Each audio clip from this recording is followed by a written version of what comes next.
Hello दोस्तों, स्वागत है आपका हमारे यूट्यूब चैनल में। जैसा कि आप सभी को पता है कि हमारे देश में अभी लॉकडाउन की स्थिति बनी हुई है।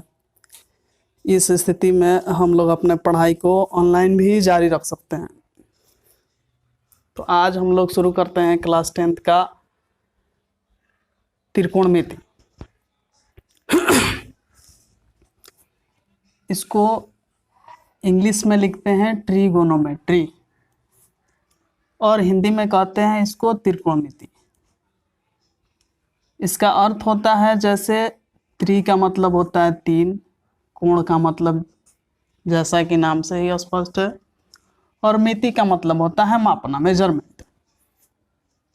मतलब इसको सीधा सीधा हम लोग बोल सकते हैं कि ये तीन कोणों की माप है।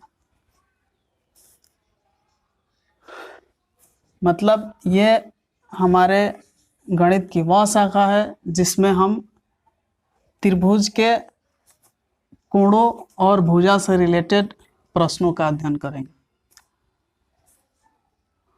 और एक बात हम आपको बता दें कि इस पूरे त्रिकोणमिति का जो हीरो रहने वाला है वो समकोण त्रिभुज। त्रिभुज आप लोग पढ़े भी होंगे कि त्रिभुज कितने प्रकार के होते हैं, लेकिन इस पूरे चैप्टर में जो त्रिकोणमिति का मेन रोल निभाने वाला है वो है समकोण त्रिभुज।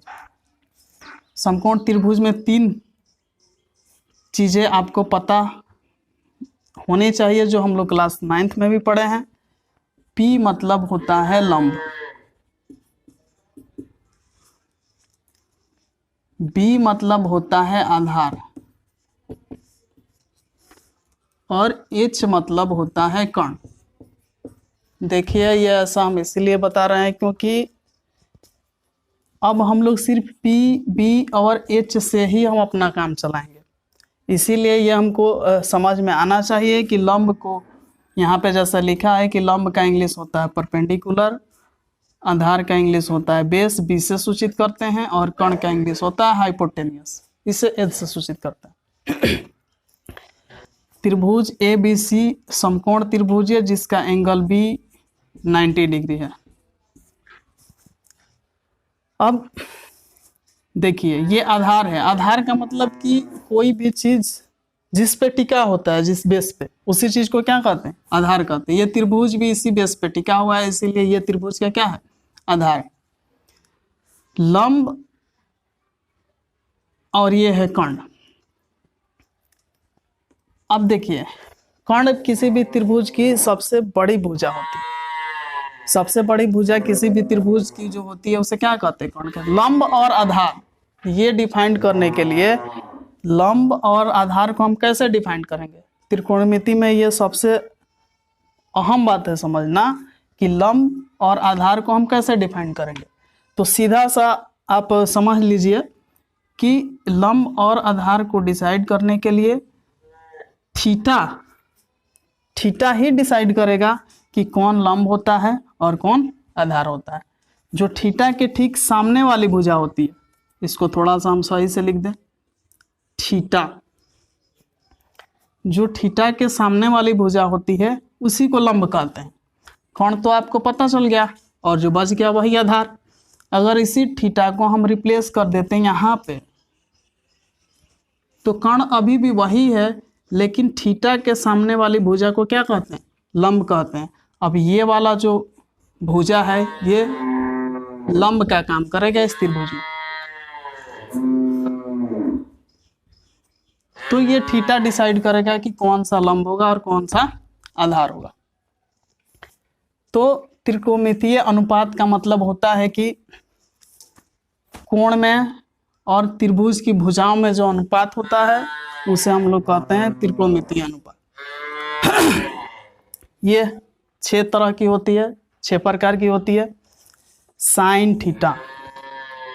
साइन थीटा क्या होता है? तो लंब बट्टा कर्ण। मतलब लंब को इंग्लिश में कहते हैं परपेंडिकुलर और कर्ण को कहते हैं हाइपोटेनियस, मतलब एच। तो कि P बट्टा एच। इसको साइन थीटा भी लिखा जाता है। अब आगे जितने भी क्वेश्चन हम लोग हल करेंगे, जितने भी सॉल्यूशन करेंगे, हम अब उसमें साइन थीटा का ही यूज करेंगे। दूसरा होता है कोसाइन थीटा। मतलब आधार बटा कर्ण। देखिए आधार BC, कर्ण AC, थीटा यही वाला, मतलब ये कोण और भुजाओं का अनुपात ही तो है। इसे कॉस थीटा भी लिखा जाता है। तीसरा टेंजेंट थीटा, मतलब लंब बटा आधार P/B, इसे टेन थीटा लिखा जाता है। आगे जितने भी क्वेश्चन का हम सोल्यूशन करेंगे सब में इसी चीज़ का हम यूज करेंगे, sine theta, cos theta, tan theta. चौथा होता है कोटेंजेंट थीटा, मतलब आधार बटा लंब, मतलब B/P, इसे कॉट थीटा भी लिखते हैं। पांचवा सेकेंड थीटा, मतलब कर्ण बटा आधार यानी H/B, इसे सेक थीटा भी लिखा जाता है। और लास्ट हमारा है को सेकेंड थीटा, मतलब कर्ण बटा लंब H/P, इसे कोसेक थीटा भी लिखा जाता है। अच्छा, एक इसमें जरूरी बात हम आप लोगों को बता दें कि यहाँ जब जो तीन है, इन तीनों के ये रिवर्स होते हैं। जैसे देखिए टेंजेंट थीटा, मतलब टेन थीटा बराबर P/B, तो टेन थीटा बराबर P/B, तो जस्ट उसके नीचे वाला कोटेंजेंट थीटा बराबर, इसी का तो उल्टा है, B/P। B ऊपर चला गया, P नीचे आ गया, तो B/P बन गया। मतलब टेन थीटा का जो रिवर्स हुआ क्या हुआ, कोटेंजेंट थीटा, मतलब टेन थीटा का जो रिवर्स हुआ क्या हुआ, कॉट थीटा। सेम कंडीशन में कोसाइन थीटा का उल्टा होता है सेकेंड थीटा। कोसाइन थीटा मतलब B/H, यहाँ पे लिखा है H/B, इसका रिवर्स ही तो है, यानी cos थीटा का जो उल्टा होगा क्या होगा, सेक थीटा होगा। और सेम कंडीशन में जो साइन थीटा का उल्टा होगा क्या होगा, कोसेक थीटा। यहाँ पे देखिए साइन थीटा बराबर P/H और कोसेकेंट यानी कोसेक थीटा बराबर H/P। H ऊपर चला गया, P नीचे, यानी साइन का उल्टा हो गया कोसेक, कॉस थीटा का उल्टा हो गया सेक थीटा, और टेन थीटा का उल्टा हो गया कॉट थीटा। ये हमारा त्रिकोणमितीय अनुपात।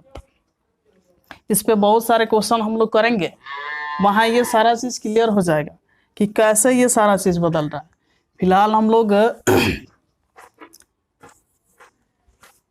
चैप्टर का सॉल्यूशन करने से पहले उसका बेसिक कॉन्सेप्ट देख लें, उसका फॉर्मूला देख लें क्या होता है, ताकि क्वेश्चन बनाना आसान हो जाएगा और आप लोग खुद से भी बना सकते हैं। आगे आइए देखिए, जैसे हमने देखा था त्रिकोणमितीय अनुपात, इसको ट्रिगोनोमेट्रिकल रेशियो, मतलब शॉर्ट में T रेशियो भी कहते हैं। उसी तरह यहाँ पे आया एक रेसिप्रोकल रिलेशन। रेसिप्रोकल रिलेशन का मतलब होता है कि जैसे अभी हमने आपको यहाँ पे समझाया था, यही तो रेसिप्रोकल रिलेशन है। जैसे साइन थीटा बराबर 1/कोसेक थीटा, कॉस थीटा बराबर 1/सेक थीटा, और टेन थीटा बराबर 1/कॉट थीटा। आगे चलते हैं, तो अब हम लोग देखते हैं स्क्वायर रिलेशन क्या होता है। स्क्वायर रिलेशन का मतलब कि स्क्वायर मतलब वर्ग होता है, पता ही आपको। मतलब त्रिकोणमिति में कौन कौन से स्क्वायर रिलेशन होते हैं ये हम लोग जानते हैं। Sine square theta plus cos square theta बराबर होता है 1। इस चीज़ को हम लोग प्रूव भी करेंगे। हमने पहले भी बताया था कि अभी हम इसका बेसिक जो होता है फॉर्मूला देख लें, इसका कॉन्सेप्ट समझ लें, ये सारी चीज़ों का प्रूफ भी हम लोग करेंगे कैसे 1 होता है समकोण त्रिभुज की सहायता से। Sec square theta minus tan square theta बराबर 1, और cosec square theta minus cot square theta बराबर 1। कोसेंट रिलेशन, टेन थीटा बराबर होता है sine theta by cos theta. इस चीज को हम समझाएंगे, इस चीज का भी हम प्रूफ कराएंगे अगले वीडियो में। कॉट थीटा बराबर कॉस थीटा बटा साइन थीटा। अब देखिए, अभी हमने रेसिप्रोकल फंक्शन में पढ़ा था कि टेन थीटा बराबर होता है 1/कॉट थीटा, या कॉट थीटा बराबर होता है 1/टेन थीटा। तो टेन थीटा बराबर साइन बाई कॉस थीटा, और जब टेन के उल्टा होता है 1 बाई कॉट, मतलब कॉट थीटा बराबर लिख सकते हैं इस चीज को उलट के cos theta by sine theta. ये वही चीज लिखा गया, देखिए इसको उल्टा किए हैं और इसको भी उल्टा करेंगे तो होगा 1 बाई 10, लेकिन 1 बाई 10 को ही तो कहते हैं कॉट थीटा। तो साइन थीटा बराबर टेन थीटा बराबर साइन थीटा बटा कॉस थीटा, कॉट थीटा बराबर कॉस थीटा बटा साइन थीटा, और tan theta into cot theta बराबर क्या 1। आगे देखिए power of T ratio. Power of T ratio का मतलब कुछ होता नहीं है, हम यहाँ पे एक चीज समझाने की कोशिश कर रहे हैं कि देखिए